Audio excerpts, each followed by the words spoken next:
Gadis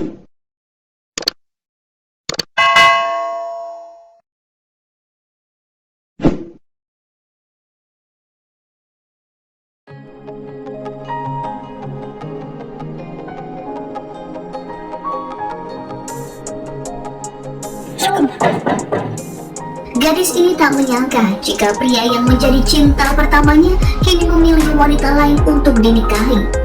10 tahun lalu, si gadis terpaksa meninggalkan desa karena ingin mencapai cita-citanya. Sebelum berpisah, keduanya menghabiskan malam bersama di sebuah motel sebagai salam perpisahan. Si pria lugu yang bernama Yonsu awalnya menolak, hingga pada akhirnya ia tak kuasa menahan hasrat dalam dirinya karena si gadis terus memaksa hingga melepaskan pakaiannya. Namun perpisahan keduanya terasa berat. Saat Gang Hee memutuskan untuk pergi ke Seoul, Yonsu merasa sangat bersedih. Ia tak bisa ikut karena harus merawat kakeknya yang sudah tua dan sakit-sakitan. 10 tahun berlalu dan banyak hal yang kini telah berubah. Yonsu kini berhasil menjadi seorang dokter hewan seperti yang ia cita-citakan. Selain itu, penampilannya pun banyak berubah. Berat badannya turun drastis dan kini ia menjadi sosok pria tampan yang menjadi idaman di kota Hana. Sementara itu, Gang Hee masih terus berjuang di kota Seoul. Setelah lulus dengan gelar diploma, ia pun mulai bekerja sebagai desainer interior. Namun perjalanan karirnya tak semudah yang ia bayangkan. Gang Hee harus menyambi bekerja paruh waktu di proyek-proyek kecil. Namun seringkali ia diremehkan oleh rekan kerja yang kebanyakan kaum pria. Meskipun begitu, Gang Hee adalah sosok yang kuat dan tak mudah menyerah. Suatu hari, karena kelakuannya yang impulsif saat diremehkan, Gang Hee harus kehilangan pekerjaannya.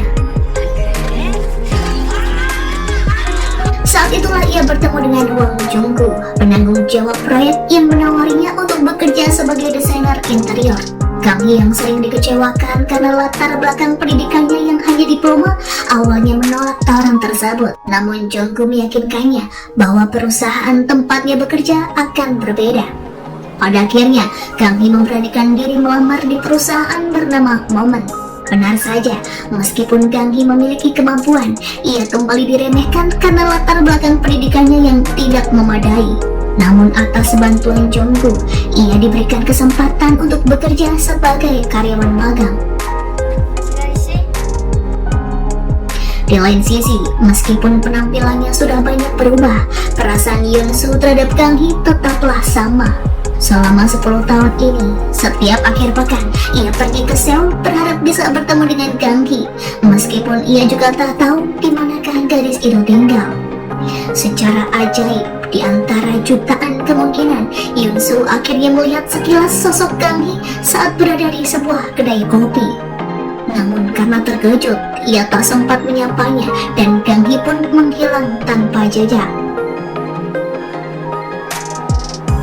Di hari pertamanya bekerja, Gang Hee mendapatkan kesempatan untuk melakukan pertemuan dengan calon klien. Meskipun sering diremehkan, Gang Hee memiliki kemampuan yang tak bisa dipandang sebelah mata.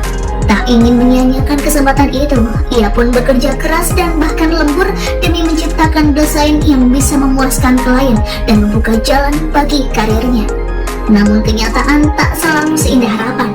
Desain yang ia buat justru diremehkan oleh direktur tempatnya bekerja. Gang Hee dianggap tak cukup berpengalaman dan berasal dari kalangan bawah, sehingga tak akan bisa memahami selera klien yang berasal dari kalangan atas. Merasa terhina, Gang Hee tak bisa menahan emosi hingga berani memaki direktur utama dan menyebutnya sebagai tukang plagiat karya orang lain. Sekali lagi, Gang Hee harus gagal dengan karirnya, namun di sisi lain, ia juga tak ingin kembali ke kampung halamannya. Di lain tempat, Yonsu yang sedang memikirkan Gang Hee merasa terkejut ketika mendengar kabar bahwa kakeknya telah meninggal. Meskipun ia tak menangis, rasa kesedihan terlihat jelas di wajah Yonsu. Pada hari pemakaman, suasana duka berubah menjadi gaduh ketika Gang Hee datang untuk melayat. Sosoknya yang sudah 10 tahun tak pernah pulang atau berkomunikasi dengan siapapun, kini tiba-tiba menampakkan diri. Semua orang terdiam dan hanya satu orang yang menyambutnya, yang tak lain adalah Yonsu. Dengan segera ia memeluk Gang Hee dan tak bisa menahan air mata kesedihan karena kehilangan sosok sang kakek. Namun ketika Gang Hee melihat pria yang memeluknya, ia sempat kebingungan dan tak mengenali wajah itu. Karena perubahan fisik yang drastis, Gang Hee sempat tak mengenali sahabat semasa kecilnya itu. Meskipun awalnya enggan kembali ke kampung halamannya, Gang Hee merasa perlu untuk mengucapkan perpisahan kepada kakek Yeonsu, sosok yang sangat baik kepadanya selama ini. Namun kembali ke kota Hana bukanlah hal yang mudah baginya. Sedari kecil, ia selalu menjadi bahan gosip warga di sana, terutama karena ia lahir dari ibu yang blasteran. Inilah alasan mengapa Gang Hee enggan untuk kembali ke tempat kelahirannya. Bahkan ayah Gang Hee yang bernama Ji Chun Pil merasa terkejut melihat kedatangan putrinya. Hubungan mereka memang tak sedang baik-baik saja. Gang Hee juga sudah menganggap sosok itu sebagai orang asing. Setelah lama tak berkunjung, Gang Hee memutuskan untuk menyapa sahabat masa kecilnya yang bernama Arum. Dulunya, mereka berlima yang tak lain Gang Hee, Yeonsu, Song-eun, Han-woo, dan Arum membentuk sebuah grup bernama Gang Family. Mereka sering